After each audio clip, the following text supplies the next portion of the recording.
Hello, आदाब, good afternoon. चलती रहेगी ज़िंदगी में आपका वेलकम करते हैं, इस्तकबाल करते हैं। मैं हूं आपके साथ सना वारिस। चलती रहेगी ज़िंदगी में बात आज मौसमी बीमारियों की। जी हाँ, बारिश का मौसम है तो कई मुख्तलिफ बीमारियां बारिश लेकर आए हैं।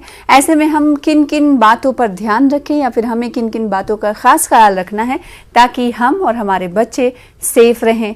और हमारी डाइट किस तरीके से होनी चाहिए, क्या डाइट का अच्छा अमल दखल होता है नहीं होता है बारिश में मुख्तलिफ बीमारियों से दूर रहने के लिए नहीं, क्योंकि मुल्क के मुख्तलिफ रियासतों की और अस्पतालों की अगर हम बात करेंगे तो वहाँ पर बेड्स में इजाफा होता हुआ दिखाई दे रहा है, मरीजों में इजाफा होता हुआ दिखाई दे रहा है। कई ऐसे अस्पताल ऐसे हैं, मध्य प्रदेश की अगर मैं बात करूँ तो कई ऐसे अस्पताल ऐसे हैं कि वहाँ पर बेड अब लोगों को नहीं मिल रहा है। अस्पताल में दाखिले बड़े मुश्किल से हो रहे हैं क्योंकि अस्पताल में जितनी गुंजाइश है उससे ज़्यादा मरीज़ नहीं लिए जा सकते, यानी मरीजों की तादाद लगातार बढ़ रही है। अब मरीज़ किस तरह के हो रहे हैं, वायरल मरीज़ भर्ती हो रहे हैं, इतनी उनकी तबीयत ख़राब हो रही है कि अस्पताल का सहारा लेना पड़ रहा है। ख़ासकर सर्दी, ज़ुकाम, खांसी, इसके अलावा उल्टी और दस्त जैसी बीमारियां उन्हें पेश आ रही हैं। जहाँ जहाँ बारिश का मौसम है उससे कई तरह की बीमारियां फूटने का खदशा भी लगा रहता है। जैसे कि पानी अगर इकट्ठा है तो हम ये जानते हैं कि डेंगू, मलेरिया जैसे अमराज में इजाफा हो सकता है, ऐसे मुतासिर हो सकते हैं। अगर बच्चों की बात करें तो मुल्क की मुख्तलिफ रियासतों में देखा गया है कि बच्चे बुखार से बहुत ज़्यादा इन दिनों मुतासिर रह रहे हैं। ना सिर्फ बच्चे बल्कि बड़े भी इससे अछूते नहीं हैं। मौसमी बीमारी के चलते वो परेशान दिखाई दे रहे हैं। तो ऐसे में किन चीज़ों का ख़ास ख्याल रखना है, इसीलिए हमें आपकी फ़िक्र है तो ख़ास मेहमानों को हमने मदऊ किया है। बच्चों के डॉक्टर भी हमारे दरमियान होंगे ताकि आप उनसे अपने बच्चे के इस वक्त के मौजूदा सिचुएशन के हवाले से उनसे सवाल कर सकते हैं। इसके अलावा एक और ख़ास मेहमान भी हमारे दरमियान होंगे, डॉक्टर मोहसिन वली साहब, जिनसे आप कई तरह के सवाल कर सकते हैं। अगर आपको किसी भी तरह की बीमारी और आप उनसे सलाह मशवरा लेना चाहते हैं कि आगे आपको क्या करना चाहिए, किस डॉक्टर से कंसल्ट करने की ज़रूरत है, या फिर कुछ चेंजेस आप अपने अंदर देख रहे हैं या आप अपने घर वालों के अंदर या बच्चों के अंदर देख रहे हैं, तो आपको कहाँ और किधर जाने की ज़रूरत है, ये सलाह मशवरा घर बैठे हम आपको फराहम कर दें। इसीलिए डॉक्टरों का पैनल हमारे दरमियान मौजूद होता है। इस दोपहर को हम बातचीत करते हैं कि आखिर हमें इस बीमारी से, इस वबा से बचना है तो क्या करना होगा। कोरोना की बात हम इसलिए करते हैं क्योंकि कोरोना भले ही उसके केसेस इन दिनों कम आ रहे हों, लेकिन इसका ख़तरा लगातार मंडरा रहा है। इस ख़तरे के बीच मंकी पॉक्स ने भी परेशानी बढ़ा दी है। आज मुश्तबा मरीज़ भी और मिले हैं। दिल्ली की अगर बात करें तो दिल्ली में और भी मुश्तबा मरीजों की तादाद जो है बढ़ती हुई जा रही है। तो ऐसे में कोरोना से बच ही रहे हैं, दूसरी तरफ मंकी पॉक्स के खतरे ने तशवीश और बढ़ा दी है। तो उधर मौसमी बीमारी भी लगातार लोगों को अपनी चपेट में ले रही है। तो हमें क्या ख्याल रखना है और किस चीज़ से बचना है, इन तमाम सवालों का जवाब देने के लिए हम यहाँ पर मौजूद हैं ख़ास डॉक्टरों के पैनल के साथ। डॉक्टर मोहसिन वली साहब हैं, सीनियर कंसल्टेंट मेडिसिन हैं। आपका वेलकम करते हैं सर, बहुत शुक्रिया ज्वाइन करने के लिए। अस्सलाम वालेकुम। इसके अलावा डॉक्टर अरुण शाह साहब हैं, सीनियर पेडिट्रिशियन हैं, बच्चों के डॉक्टर हैं, क्योंकि बच्चों में भी इस वक्त बहुत सारी परेशानियाँ देखी जा रही हैं। इन्हीं परेशानियों को मद्देनज़र रखते हुए हमने आपको घर बैठे सलाह मशवरा देने का ये फ़ैसला किया है, लिहाजा हमने डॉक्टर अरुण शाह को मदऊ किया है। सबसे पहले मैं डॉक्टर मोहसिन वली साहब ये जानना चाहूँगी, बारिश का मौसम है, मुख्तलिफ बीमारियां अपने साथ लाया है। इन दिनों ऑफिस जाने वाले लोग हों या घर पे रहने वाले लोग हों, सभी मुतासिर पाए जा रहे हैं। ख़ास कर लूज मोशन, डिहाइड्रेशन की उनको प्रॉब्लम हो रही है, किसी को पानी की कमी हो रही है। तो क्या ये बारिश की वजह से, मौसम में तब्दीली की वजह से ऐसा हो रहा है या फिर कुछ और वजह है? अगर इससे बचा जाए तो कैसे? सही फरमाया आपने। बारिश के साथ साथ ह्यूमिडिटी बहुत ज़्यादा है, उमस है, जिससे जो टेम्परेचर होता है अगर 40 है, 42 है तो वो 52-54 की तरह महसूस होता है। गर्मी ज़्यादा लगती है, पसीना सूखता नहीं है। जब पसीना नहीं सूखता है तो स्किन भी मुतासर होती है, तो स्किन डिजीजेस बढ़ रही हैं और घाम, घमोरियाँ, दाने, पिंपल्स और प्रिकली हीट जिसको कहते हैं वो सब हो रहा है। इसके साथ साथ आपने ठीक कहा कि डायरिया, डिसेंट्री, ये बहुत से लोग अभी भी आजकल के मौसम में बाहर खाना पसंद कर रहे हैं क्योंकि कोरोना में गए नहीं थे, खूब जा रहे हैं।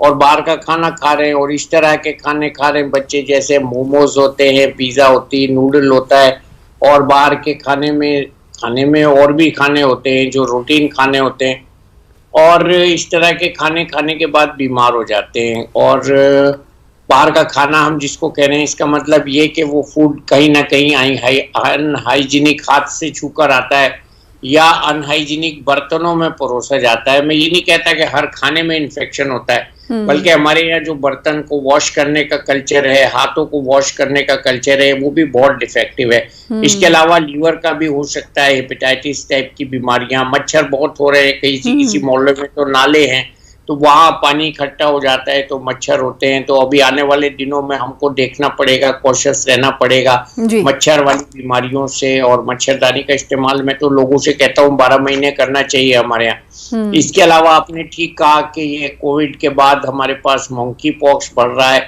इसके अलावा और भी स्किन की बीमारियां बढ़ रही हैं। कुछ बच्चे बारिश में जब खेल के आते हैं तो उनको भी इस तरह के दाने हो जाते हैं। एक माँ का मुझे अभी फोटोग्राफ के साथ मैसेज आया था 3 दिन पहले कि उसकी बच्ची को टांग में दाने हो रहे।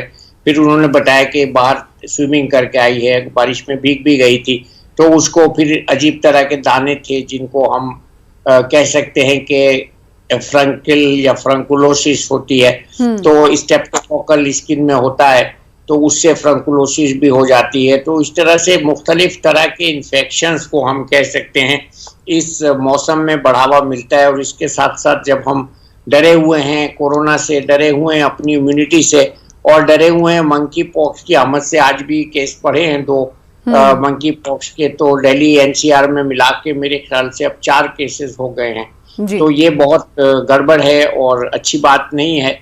तो ये इसमें हमें बहुत ज़्यादा सावधानी रखनी है, बहुत ज़्यादा अलर्ट रहना है, और गवर्नमेंट हमेशा ऐसे इसके बारे में अलर्ट रही है। जब केरला में आउटब्रेक हुआ था तब भी अलर्ट रही थी, तो अभी भी हम लोग अलर्ट हैं। DGHS ने, ICMR ने और मिनिस्ट्री ऑफ हेल्थ ने, सब ने जॉइंटली इसके लिए गाइडलाइंस इशू कर दी हैं और उसका मैं देख रहा हूँ कुछ हद तक पालन भी हो रहा है। लेकिन हमको इसमें वही सावधानियां रखनी है, वही प्रिकॉशंस रखनी है, जिसमें सबसे पहले मास्क लगाना आता है, उसके बाद डिस्टेंसिंग आता है, और उसके बाद हैंड सैनिटाइजेशन आता है।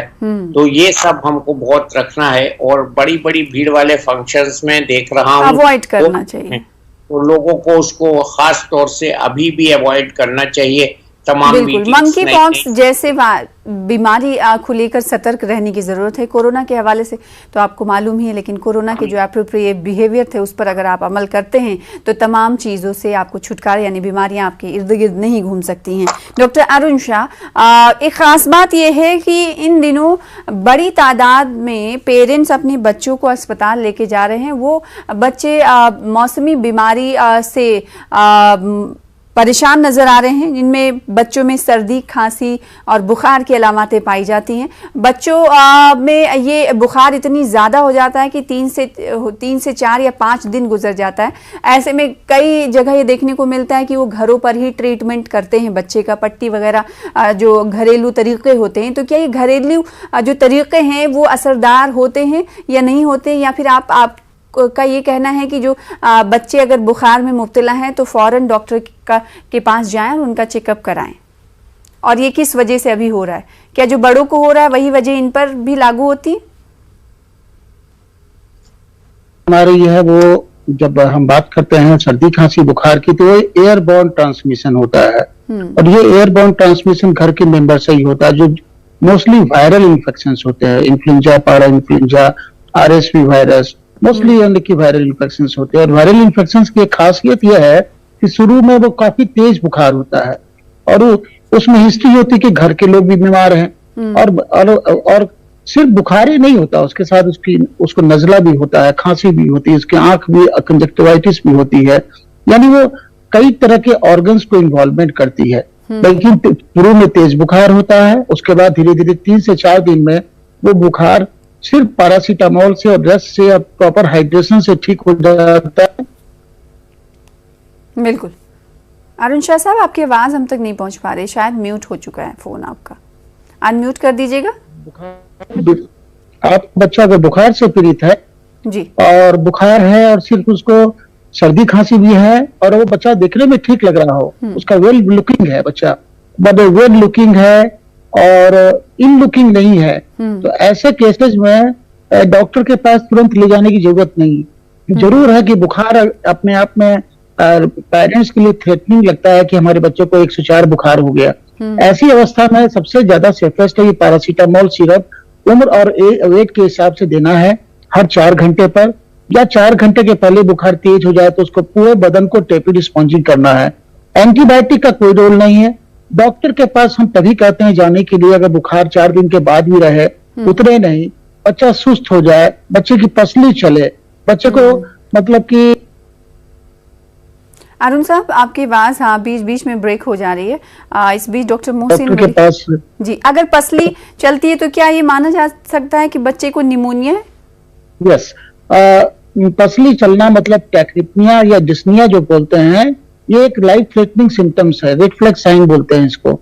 अगर बच्चा, मैंने कहा ना कि इन लुकिंग है, उसकी सांस तेज चल रही है, बच्चा एकदम सुस्त हो गया है, ऐसी अवस्था में डॉक्टर के पास मतलब कि निकटतम चिकित्सक केंद्र के चिकित्सक के पास जाना चाहिए, उसमें विलंब नहीं करना चाहिए। लेकिन एक साथ ये भी बता देना चाहता हूँ कि ज्यादातर केसेस में वायरल इन्फेक्शन सेल्फ लिमिटिंग होते हैं, वो रेस्ट से, प्रॉपर हाइड्रेशन से, रिच डाइट से और पैरासीटामोल से और स्पॉन्जिंग से वो ठीक हो जाते हैं। इसलिए पैनिक ही नहीं होना है कि मेरे बच्चे को बुखार हो गया है। बुखार है, बच्चा आपका देखने में ठीक है, खेल कूद रहा है, don't worry about that, at least for 3 to 4 days।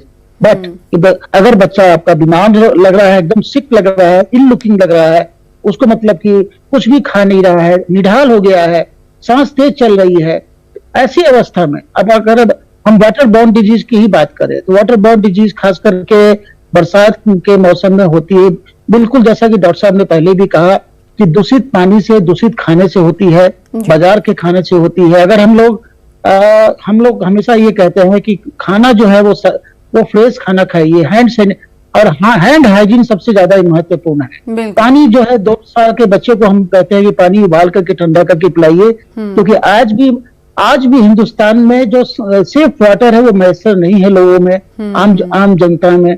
तो जरूरी है कि छोटे बच्चों को खास करके पानी उबाल के ठंडा करके पिलाइए, उसके बाद खाना सादा दीजिए, हैंड हाइजीन पर जोर दीजिए। खाना खिलाने के पहले कम से कम पानी से और साबुन से हाथ धुलाइए। और जहां तक मतलब यह है कि भीड़ भाड़ वाली जगह में जाने से एयरबॉर्न इन्फेक्शंस का बहुत ज्यादा डर है। और बाहर में खाना तो समझ लीजिए कि एक तरह से जहर है, बाहर का खाना बिल्कुल नहीं खिलाइए, घर का ताजा खाना खिलाइए, बासी खाना नहीं खिलाइए। और समय समय पर उसको जो कहते हैं ना कि टीकाकरण, उसमें एक रोटा वायरस टीका भी है जो कि भारत सरकार ने राष्ट्रीय टीकाकरण कार्यक्रम के तहत 6 हफ्ता, 1.5 महीना, 2.5 महीना, 3.5 महीना पे देने का प्रावधान किया है। वो डायरिया के सबसे ज्यादा गंभीर परिणाम जो रोटा वायरस डायरिया होता है उसको दूर करने के लिए है। तो अगर हम ऐसा कर सकते हैं कि अगर पब्लिक अवेयरनेस, जो कहते हैं इंफॉर्मेशन, एजुकेशन, कम्युनिकेशन के द्वारा लोगों में ये कहें कि साहब हम सावधानी बरतेंगे तो निश्चित रूप से हम बीमार कम पड़ेंगे। अगर बीमार पड़ते भी हैं तो जैसे अगर हमारा किसी को, बिल्कुल जाहिर सी बात है कम्युनिकेशन, यानी लोगों को पता होना चाहिए कि अगर वो बीमारी से बचना चाहते हैं तो उन्हें क्या क्या सावधानियां बरतनी चाहिए। अगर इसका उन्हें इल्म है तो बहुत सारी बीमारियों से बचा जा सकता है। अगर कोई डायबिटिक पेशेंट हो, उसे मालूम है पहले से, तो उसे मालूम ही नहीं है कि उसे शुगर है या नहीं है, अगर उसे पता चलता है तो वो दवाएं खाने लगता है। गाँव तक ये अभी तक इंफॉर्मेशन नहीं पहुंच पाती कि आखिर उन्हें किन किन चीज़ों का खास ख्याल रखना है या नहीं रखना है। तो ऐसे जो टिप्स अगर घर बैठे उन्हें मिल जाएं, बहुत सारे अफसरान की तरफ से डोर टू डोर जाकर उन्हें समझाया भी जाता है, लेकिन अभी भी आज इसकी कमी है। बजाते खुद कई सारी NGOs भी हैं जिनकी तरफ से ये काम किया जाता है कि ताकि लोगों को अवेयर किया जाए, अवेयरनेस फैलाया जाए। डॉक्टर मोहसिन वली साहब, जैसे कि डॉक्टर अरुण शाह ये कह रहे थे कि बच्चों की डाइट के हवाले से उन्होंने बात कही कि ये चीज़ें उन्हें खिलानी चाहिए, बाहर की चीज़ें नहीं खिलानी चाहिए। एक आम तौर पर आप क्या कहना चाहेंगे कि अगर बारिश का मौसम है, इस मौसम में सही डाइट यानी हम कहें कि बहुत जरूरी होती है? हाँ, बारिश के मौसम में कुछ सब्जियां हैं, कुछ दालें हैं और कुछ ऐसी घरेलू चीजें हैं जो हम लोग घर में बनाते हैं और फॉर ए चेंज बहुत अच्छा लगता है। जैसे पुरानी लेडीज बढ़िया बनाती थी, पहले से बना के रख लेती थी। लौकी के पत्ते की सब्जी होती है और बहुत सी सब्जियां जो आजकल के मौसम में आ रही हैं सभी बहुत मजे की लगती हैं। कुछ दालें होती हैं जो लेडीज जानती हैं, किस दाल का मजा अच्छा आता है इस मौसम में। जी। और सादा खाना जिसमें ओनियन जरूर होनी चाहिए, लेमन होना चाहिए, सलाद होनी चाहिए और अच्छे से धो के सलाद को खाना चाहिए। सलाद से भी काफी वो सिस्टिक कोसिस का इन्फेक्शन कभी कभी हो जाता है अगर हाइजीनिक नहीं होती।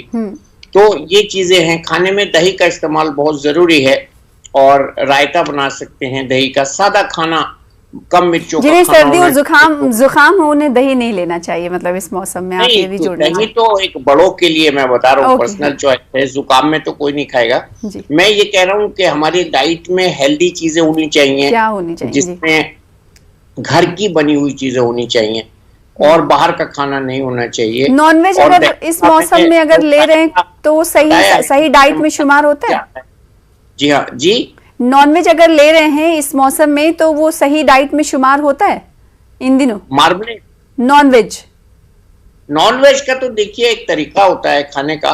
नॉनवेज में मैं यही बताता हूँ सब लोगों को कि मसाला कम से कम होना चाहिए, फ्रेश खाना चाहिए उसको और रखकर नहीं खाना चाहिए। ऐसी चीजें उसकी नहीं बनानी चाहिए जो हाथ से ज्यादा छुई जाती हैं, जैसे कबाब वगैरह हैं। खाना जो गरम खाया जाता है, जो फ्रेश होता है और जो ताजा खाया जाता है वो खाना हेल्दी होता है। जो खाने हम लोग रख देते हैं फ्रिज में 2-2, 3-3 दिन रखने के बाद फिर गर्म करके खाते हैं, कहीं ना कहीं उन खानों में कुछ बदहजमी हो जाती है खाने से या कुछ फ्रेशनेस कम हो जाती है। तो मैं हमेशा यही कहता हूं कि जो खाना बच जाए उसको डिस्कार्ड कर देना चाहिए और ऐसी चीजें ताजी जो होती हैं, मसलन जाड़ों में बच्चे बहुत आराम से कॉर्न खा सकते हैं, कॉर्न खाते हैं, बहुत मजा देता है बारिश के मौसम में। तो ऐसी फॉर ए चेंज कुछ चीजें होती हैं, ना कि बाजार से ऐसी चीजें मंगाई जाएं जिसमें बहुत अनहाइजीनिक कच्चा खाना होता है। जो मोमोज की मैं मिसाल देता हूं लोगों को, इनवेरिएबली उसके खाने के बाद लोगों को इन्फेक्शन हो जाता है। तो कहने का मतलब ये है कि ताजे फल, सब्जियां, रेनबो वाली प्लेट जिसमें सब रंग हों और जो फल हैं उनको, आजकल आम बहुत अच्छा आ रहा है, इंडिया में अब जाने वाला है आम का सीजन भी।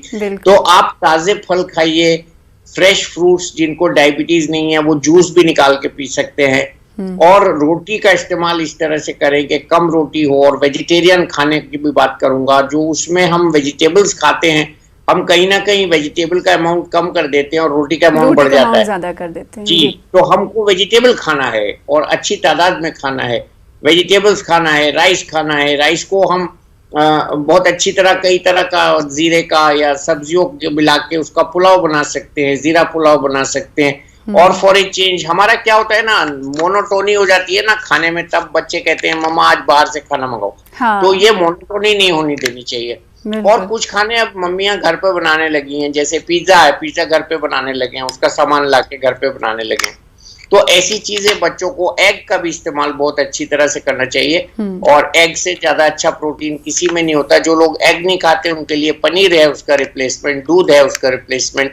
तो ये सब चीजें जो अच्छी हैं उनको हमको खाना चाहिए। खाने में साफ सफाई का ध्यान रखना चाहिए, फ्रेशनेस का ध्यान रखना चाहिए और फ्रूट्स को उसमें शामिल करना चाहिए। और कच्ची सब्जियों की जगह पकी हुई सब्जियां खानी चाहिए। कच्ची कोई भी चीज सलाद में ऐसी नहीं खानी चाहिए जिसको हम पका के खा सकते हैं। जिसका मतलब मेरा ये है कि हमको सलाद में वही चीजें काटनी चाहिए जो हम पकाते नहीं सकते। जी, तो वो इस तरह की बरसात के मौसम में अवॉइड करनी चाहिए, अदर सीजन में तो कम होता है। बिल्कुल। डॉक्टर अरुण शाह साहब, इस बात को मैं आगे बढ़ाते हुए एक सवाल मैं आपसे, मैं लौटूंगी डॉक्टर मोहसिन वली साहब आपके पास। डॉक्टर अरुण शाह साहब, क्योंकि थायराइड एक आम सी बीमारी बनती हुई जा रही है। अगर माँ को थायराइड है और उसका 4 या 5 महीने का बच्चा है, तो क्या लगता है कि थायराइड की जांच बच्चे की करानी चाहिए? और ये क्या लगता है कि मुमकिन होता है कि माँ को, अगर माँ को थायराइड है तो बच्चे को भी हो सकता है, यानी छोटे बच्चे को भी हो सकता है जिसकी उम्र 5 से 6 मंथ ही हो? देखिए, 2 बातें आपको बता देना चाहूंगा मैं कि हमारा जो NNF है, नेशनल न्यूरोलॉजी फोरम, और जो इंटरनेशनल जो गाइडलाइंस है उसके हिसाब से हर जन्मजात बच्चे को न्यूबॉर्न बेबी का स्क्रीनिंग होता है, बेसिक स्क्रीनिंग। वो बेसिक स्क्रीनिंग में थायराइड का टेस्ट होता ही होता है, चाहे वो history of hypothyroidism in the mother हो या ना हो, उससे कोई मतलब नहीं है। वैसे भी कोई डॉक्यूमेंटेड एविडेंस नहीं है कि माँ को अगर थायराइड है तो बच्चों को भी थायराइड होगा। लेकिन रूटीन स्क्रीनिंग जैसे हम लोग हर बच्चों का, जन्मजात बच्चों का कराते हैं, या 1 महीना पर जो बच्चे आते हैं, 2 महीना पर आते हैं, 4 महीना पर आते हैं, उनका हम थायराइड फंक्शन टेस्ट जरूर कराते हैं। क्योंकि थायराइड जो हाइपोथायराइडिज्म या थायराइड डिसफंक्शन जो है दुनिया में सबसे ज्यादा है न्यूबॉर्न डिजीज में। न्यूनेटल जो डिजीज होती है जो कहते हैं, उसमें सबसे ज्यादा है। और इसको कहा जाता है कि most the commonest preventable cause of mental retardation. क्योंकि अगर आपने समय पर इसका इलाज कर लिया बच्चे में, तो उसका शारीरिक, मानसिक और इंटेलेक्चुअल जो ग्रोथ होता है वो नॉर्मल होगा। जितना लेट होगा उसमें फिर क्रिटिनिज्म और ग्रोथ डेवलपमेंट नहीं होगा। इसलिए जरूरी है earlier the diagnosis better is the outcome. So thyroid test now has become a mandatory. विदेशों में तो कम से कम 52 टेस्ट होते हैं बच्चों के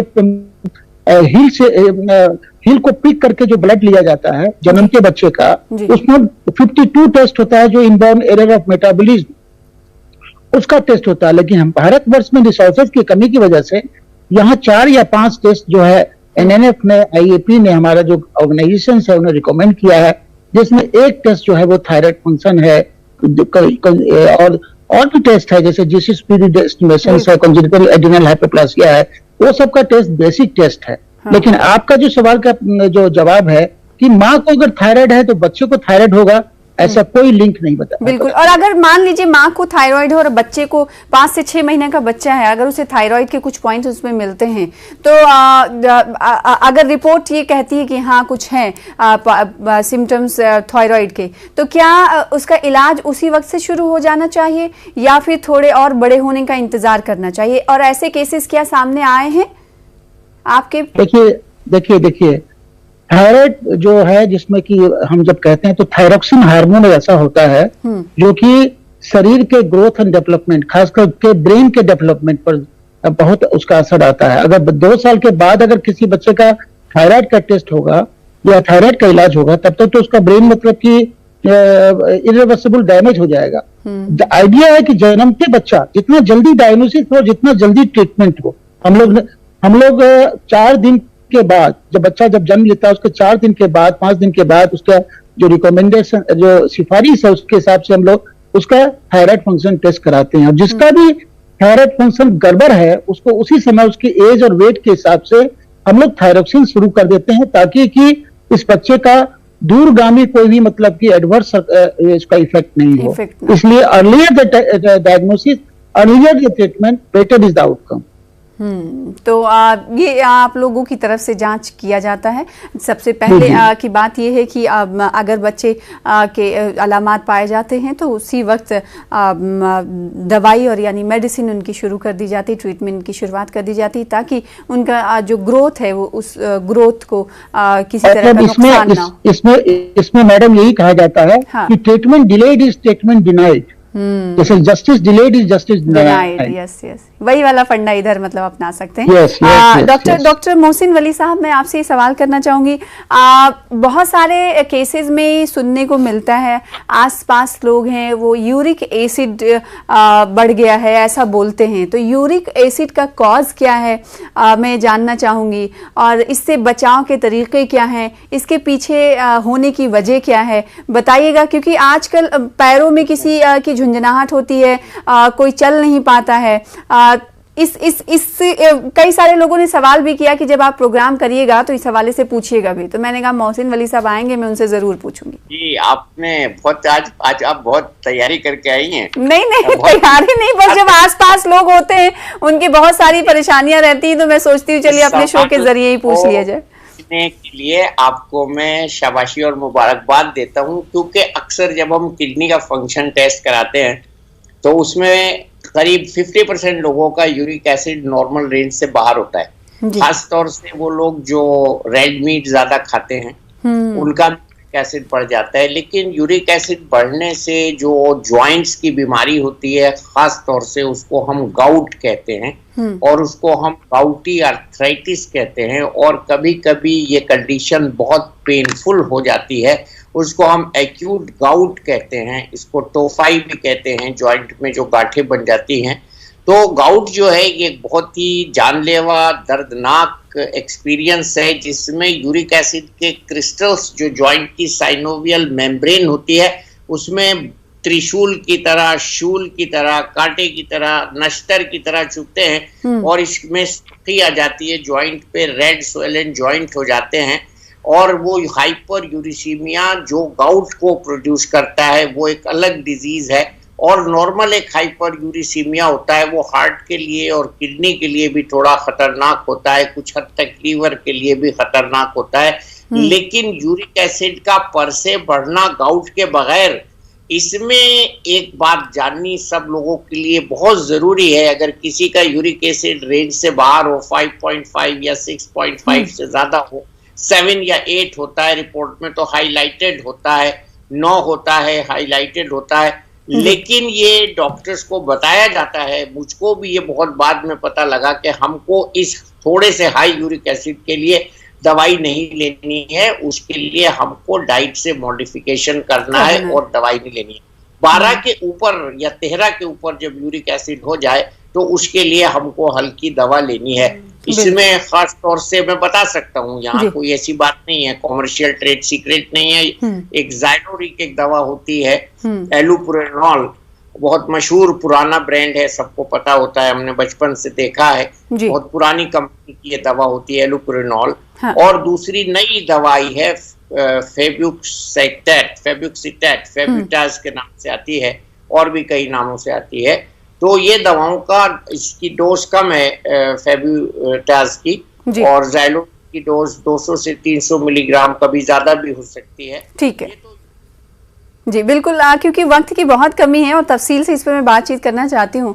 अगली बार जब मुलाकात होगी तो मैं चाहूँगी कि तफसील से इस पर मैं बातचीत करूँ। कुछ लोगों का ये भी मानना है कि जो डायबिटिक होते हैं या फिर जिन्होंने टेस्ट नहीं कराया है, जिनको शुगर होता है, हो सकता है कि उनके पैरों में जलन शुगर की वजह से हो रही, तो क्या ये चांसेस हैं या नहीं है, इस हवाले से मैं अगले प्रोग्राम में आपसे मुलाकात करते हुए बात करूँगी। बहुत शुक्रिया अरुण शाह साहब, मोहसिन वली साहब हमारे साथ जुड़ने के लिए। फिलहाल इसी के साथ मुझे दीजिए इजाज़त। देखते रहिए न्यूज़ 18 उर्दू, चलती रहेगी जिंदगी। आदाब।